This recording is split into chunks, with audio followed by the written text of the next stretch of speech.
conocido, a un querido de la casa, un cuervo que está aquí presente, Jero Fuleana. Jero, ¿cómo estás? ¿Cómo estás afuera? Te veo con remera.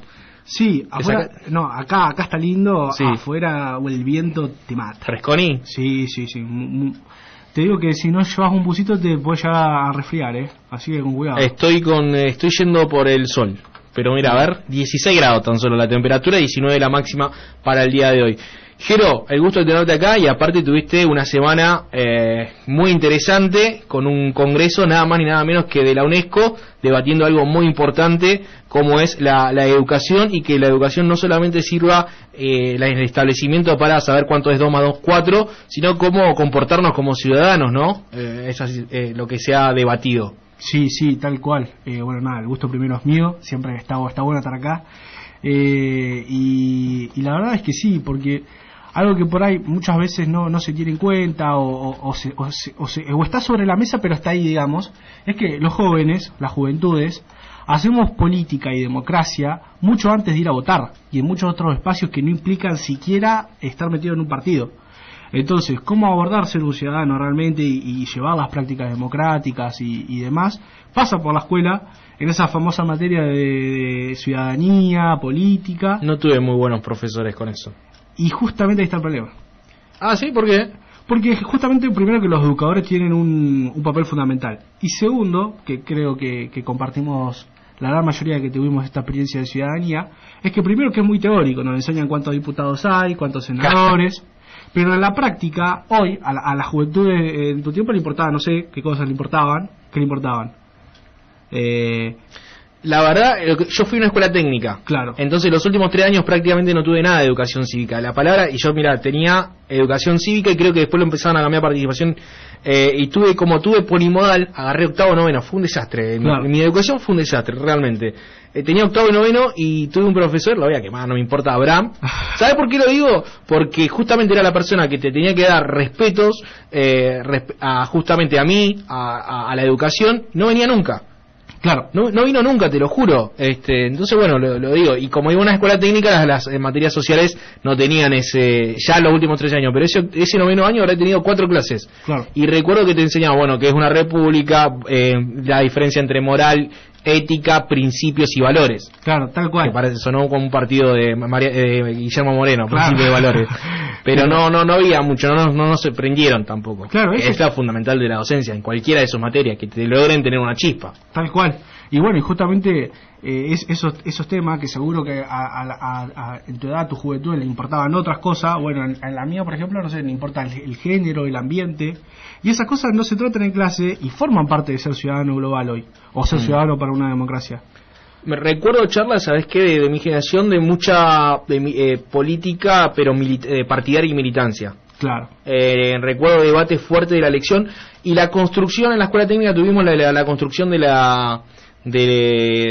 que se empezaba a popular, porque el kirchnerismo le dio mucho énfasis en ese sentido.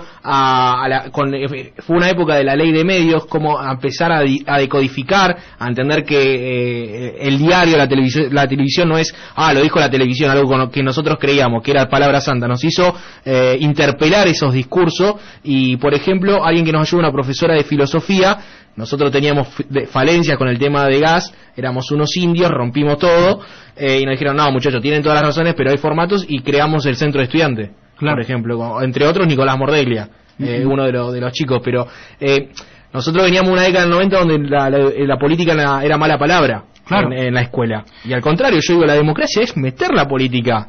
Distinto es el proselitismo, distinto es el partido político. Tal cual. ¿Sí? Lo partidario, que tiene que haber, y que la profesión en todo caso decir, pero no decir hay que votar a este o al otro.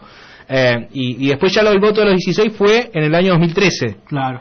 Yo ya ahí no lo agarré. Claro, fue un paso importante tal vez. Claro.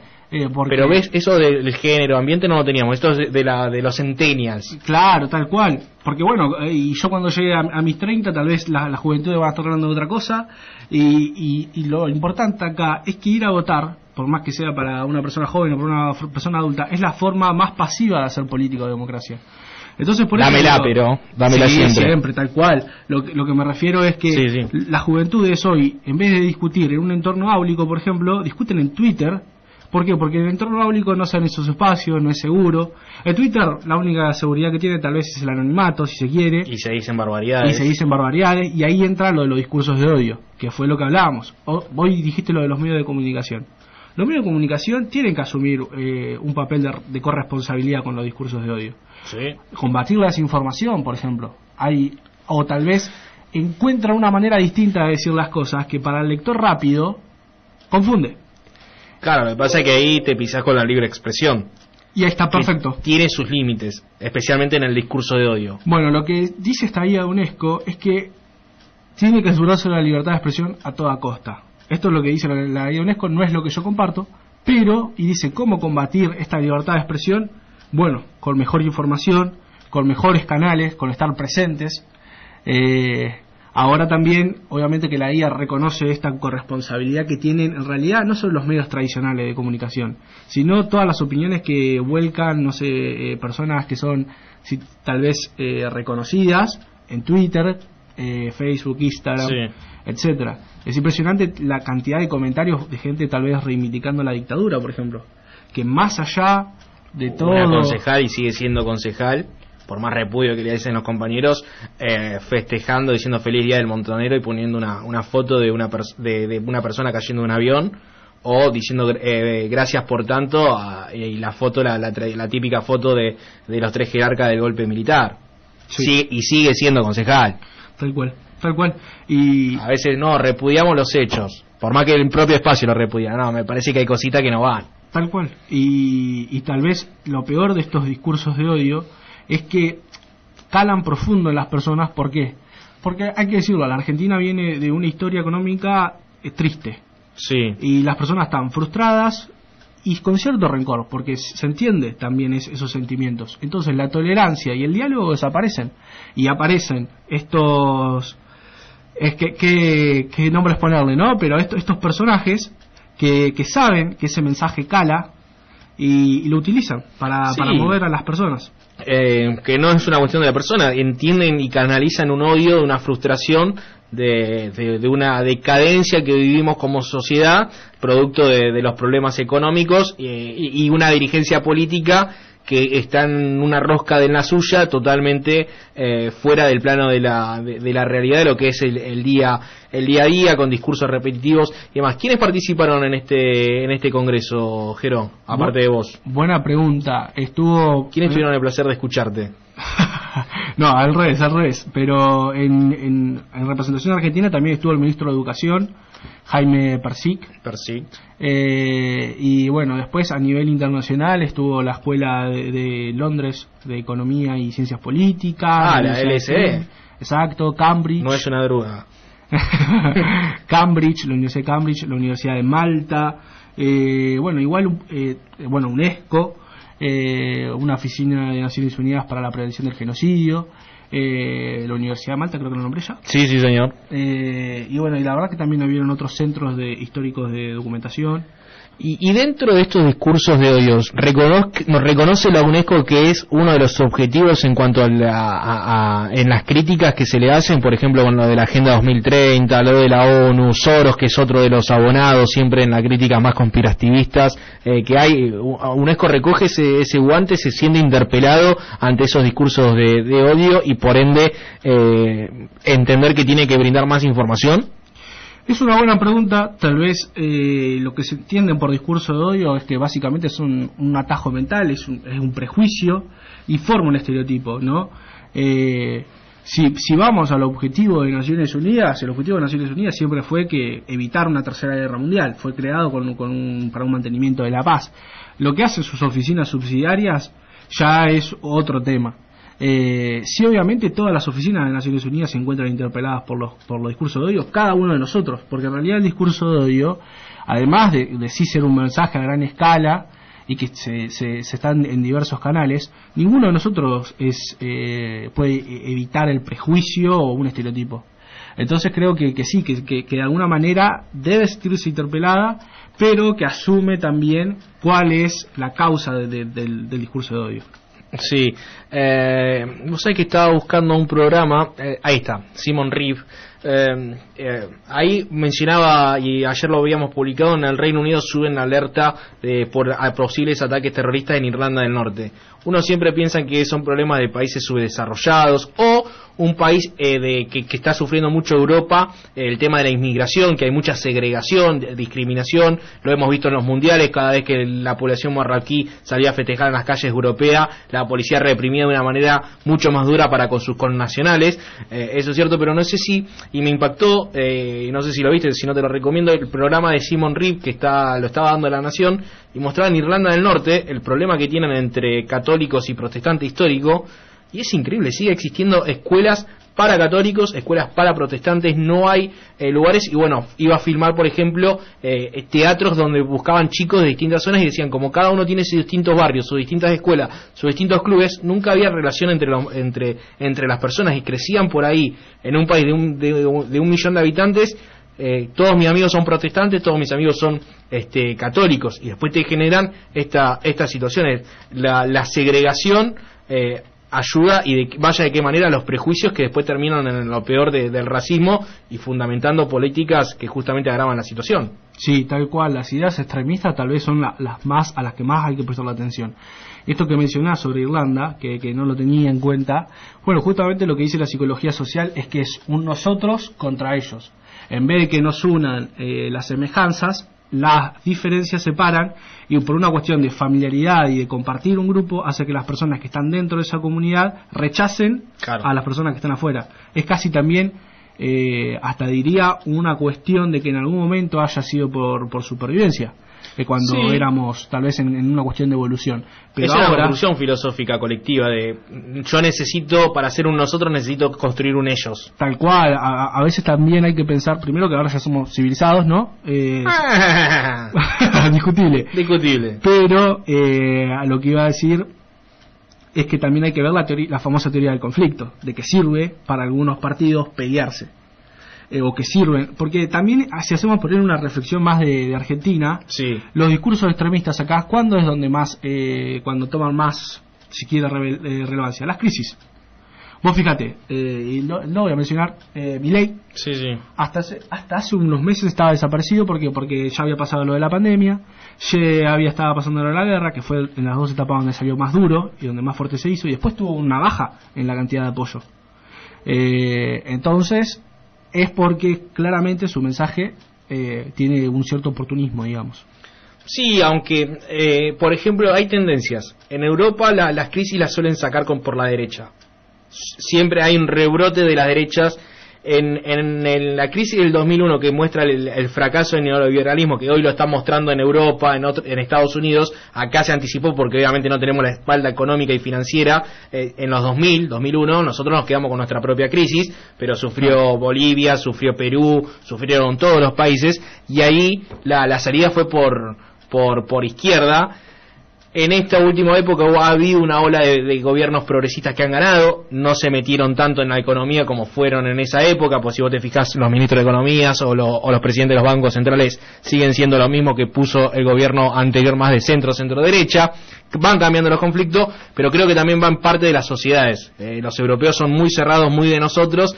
El latinoamericano, como con esa cuestión del mestizaje y demás, tiene un poquito más, aunque hay sociedades, por ejemplo Chile con el tema de la inmigración, por más que ganó Boric, que es de izquierda, agarré y militarizó el norte.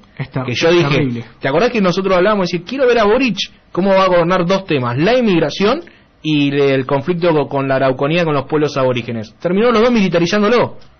Quizá no con la crudeza que tenía la derecha de Kass, pero a veces el discurso termina con esa cuestión. Sí, y también creo que, bueno, justo hablando del tema de Chile en particular, me pasó de que conocí se le dice gobernador, pero es como jefe de gobierno de la provincia de Santiago. O sea, Santiago es una ciudad, pero también como un jefe de gobierno.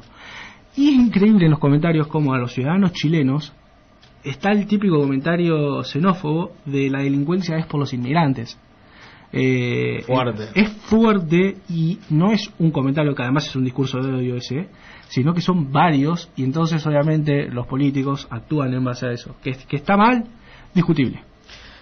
Lo que pasa es que antes el dirigente tenés pocas personas como por ejemplo Alfonsín, mirá que no soy del palo, pero Alfonsín se opuso a la guerra de las Malvinas, había que oponerse en 1982 en marzo con toda la plaza gritando las Malvinas Argentinas.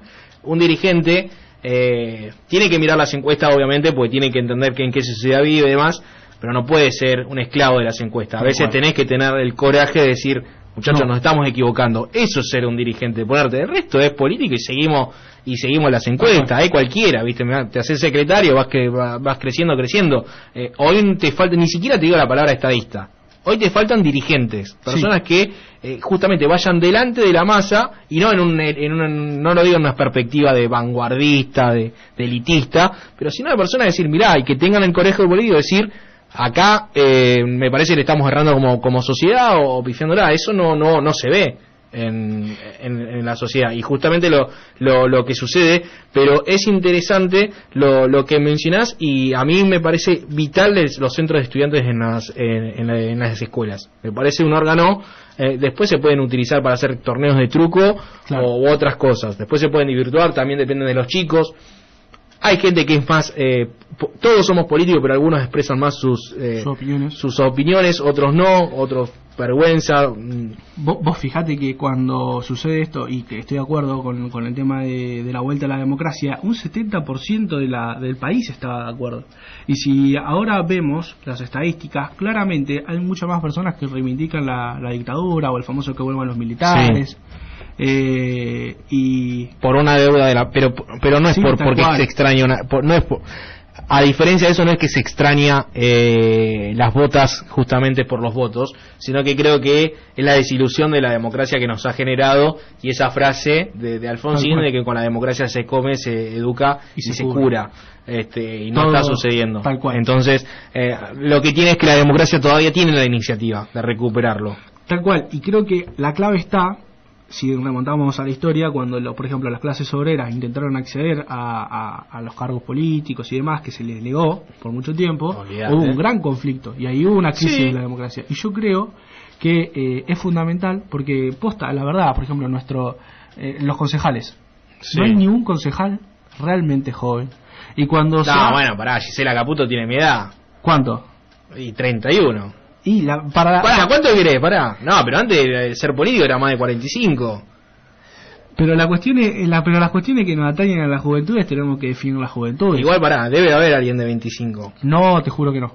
Porque los otros días una página de acá sacó un informe y mencionó cuál era el concejal más joven. ¿Quién? Ascuaga, ¿no? Sí, Fernando Ascuaga. No recuerdo la edad. No, está bien, pero es menor de 30. O por ahí debe estar pisando, pero no. Creo que sí. Bueno, y eso es para hablarlo, cómo la han criticado a Ofelia Fernández. Vos a Ofelia Fernández la podés criticar, porque, a ver, todo político es criticable, pero por sus ideas, no por su edad. Tal cual. Bueno, ahí está otra vez un prejuicio, un estereotipo, una sociedad meritocrática. Yo sí creo que un político tiene que tener formación. Y no digo que tiene que ser formación universitaria, porque Lula Silva ha sido de los mejores presidentes que ha tenido en la historia de Brasil, sino el mejor. Bueno, Getúlio Vargas también tuvo lo suyo, y fue sindicalista. Tal cual. O sea, no estoy diciendo, pero más allá de un título, después te vas formando con la actividad política, pero yo no creo que tampoco, ni así como ser joven es algo para criticar, tampoco es una virtud. Porque aparte, si es una virtud con fecha de vencimiento. Tal cual. Que vos me la pusiste. Es que yo pensé que era joven hasta los 35. Cuando yo llego a los 30, yo ya sé que no voy a poder estar defendiendo haciéndote el joven las causas jóvenes, pero bueno, bien. Sí. O sea, acá en la radio hay alguien que es muy joven de mente. ¿Quién? Alberto McDougall. Es un tipo que siempre a la juventud le ha dado espacio. A veces la juventud es correr de 400 metros y no cansarte, sí, reconozco, pero también la juventud va en la cabeza. Tal cual. Pero la idea que quería cerrar con esto de que tal vez no hay representación política en todos los espacios. Mira, fíjate, Ofelia mencionaste. Nos estaba escuchando lentamente. Sí. Que mencionaste lo de Ofelia. Tal vez es querido, o hay que tomarlo con pinzas lo que voy a decir, pero va a empezar a investigarlo. Que es que hay una clase política, la juventud, que está queriendo acceder a la democracia, y no solo al famoso, qué buen aporte el tuyo. de esa participación, de que se nos escuchen las voces, sino que también queremos empezar a tomar parte en las decisiones. Bueno, lo que sí se puede llegar a decir es cierto que por ahí en ese cargo, en esa escalera no está, pero por ejemplo el radicalismo hace de Franja Morada y de su Juventud Radical una fuente de cuadros técnicos, equipos, y después que algunos tengan un perfil más de político dirigencial, también lo hay. El Partido Socialista tiene lo suyo con el movimiento universitario, el peronismo por ahí no tiene tanto en la universidad, pero sí una juventud peronista interesante. La Cámpora en su momento, y fue muy duramente criticada cuando nació allá en los albores del 2008, 2009, 2010. A Máximo Kirchner lo criticaban por jugar a la PlayStation. Mirá que tengo para criticarle a Máximo Kirchner, pero sí, yo nunca le critiqué el tema de la edad, porque puedes pensar con mal o bien de acuerdo a la edad. O sea, sí, quizás las personas que más daño le hicieron a este país pintaban canas. Tal cual. Entonces el tema de la juventud no es ni una virtud ni tampoco en absoluto un defecto. Tal cual, no tiene que ser algo objetable. O calificable. Sí. Así que bueno, creo que combatir los discursos de odio tiene que ir primero obviamente como algo interno, cortemos un poco con los prejuicios, con los estereotipos, cortemos con la desinformación. ¿Se está trabajando bien en las escuelas el tema bullying? Buena pregunta. Yo acá quiero mencionar a una profesora que los otros días tuve, una profesora de historia de mi colegio, Alejandra Gonzalo, que defendió un hecho de bullying. Y la verdad es que contaba, que yo esto ya no sé si lo puedo contar al aire, pero lo peor es que el hecho había sucedido antes, sí, y nadie había hecho nada. Y creo que el por qué nadie había hecho nada de los otros adultos, profesores, es porque no sabían cómo resolverlo. Y es duro, porque en esos entornos que tienen que ser seguros, donde estamos hablando de promover la ciudadanía, donde estamos hablando de cortar con los discursos de odio, tenés que tener confianzas ahí. Tal cual, tenés que tenés que cortar esos hechos. Entonces nada, quiero enviar primero mis felicitaciones a Alejandra por cortar con eso. Y claro está que estas guías así, que por qué son importantes, primero que es para unificar un criterio, y segundo es porque está primero hecho por expertos en educación que tienen un contexto áulico y que entienden cómo deben abordarse.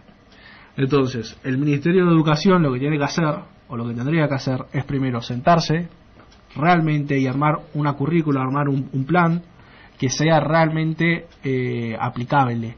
Porque también es una verdad que el Ministro de Educación dijo cosas muy bonitas, pero después en el día a día no suceden. Hoy tenés la calle de Bahía Blanca repleta de guardapolvos blancos.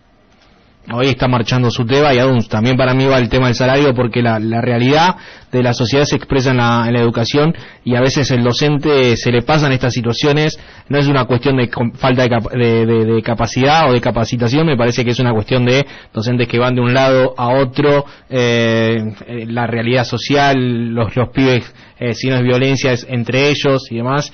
Creo que también hay que mejorar el salario, pero no por el salario de llegar a una estadística de paso la pobreza, sino para que haya calidad y que un trabajador esté tranquilo con sus 4/6 horas de trabajo y esté tranquilo dedicado a eso, y no que tengan que hacer 8 horas en un aula más después del trabajo en su casa. Tal cual. Así el estrés te termina perjudicando a la larga, se resiente la calidad. Tal cual.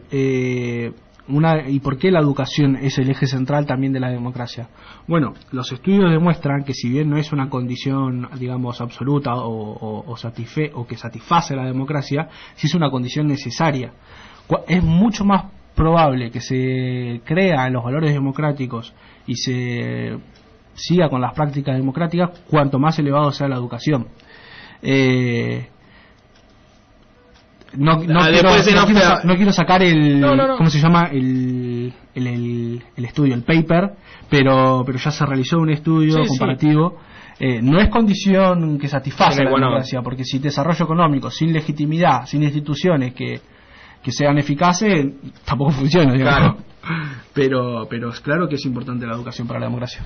Nosotros nos vamos al informativo con Diego Riche. Muchas gracias, Jero, por estar aquí, y siempre aportando a novedades y las distintas cosas que se van charlando a nivel global y que se pueden traducir aquí a Bahía Blanca, así que siempre es interesante volver a encontrarnos, Jero. Un gusto. Gracias a vos, Mauro, como siempre. Éxitos en la carrera. Nos vamos con Diego Riche y ya regresamos.